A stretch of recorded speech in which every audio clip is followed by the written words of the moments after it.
Баршаңызға қайырлы күн достар, сіздермен оңай медицина. Бүгінгі біздің қарастыратын тақырыбымыз тізе, жалпы буын аурулары.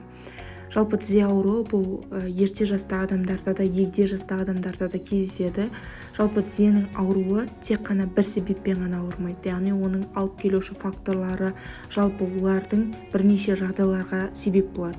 Енді бұларды атап айтқанда, біріншісі бұл жарақат алған жағдайда, яғни тізе байқаусызда шығып кеткен жағдайда, немесе мысалы қыс мезгілінде мұздан тайып құлаған жағдайда, аяқ сынғанда, бұлшық созылғанда осы тізе ауырады.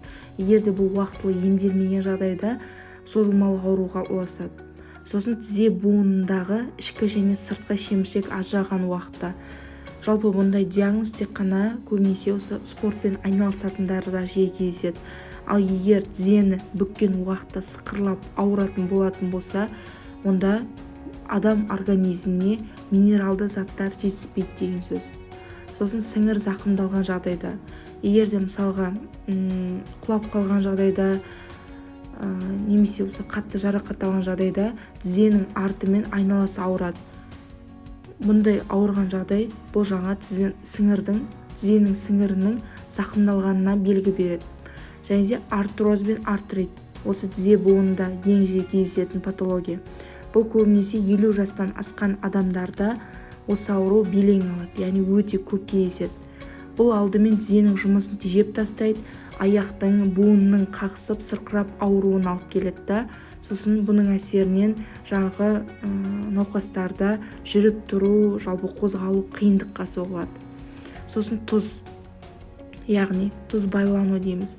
Егер де аяқта тізеден төмен тұсы ауыратын болса, онда адам организміне несеп қышқылының көбейгендігін айқындайды. Бұның алдын алу үшін емін жасап, яғни ем-домын жасап, тексерулерден өту керек. Негізі тізе ауруын үй жағдайында емдеуге, жалпы ауырғандықты басу үшін бірнеше әдістер бар. Яғни бұны халық медицинасы дейміз. Бұл жалпы әдістерді айта өтетін болса, ең бірінші әдіс кез келген үйден табылатын фольга. Яғни осы буын ауруы кезінде фольганы осы ұйқыға жатар кезде тізеңізді фольгамен орауыңыз керек.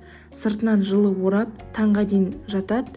Осы әдісті ерінбей 3-4 күн жасайтын болса, тізенің ауырғаны басылады. Содан кейін екінші әдіс. Егер тізеңіздің айналасы ісініп ауыра бастайтын болса, онда сарымсақ майының көмегіне жүгіну керек.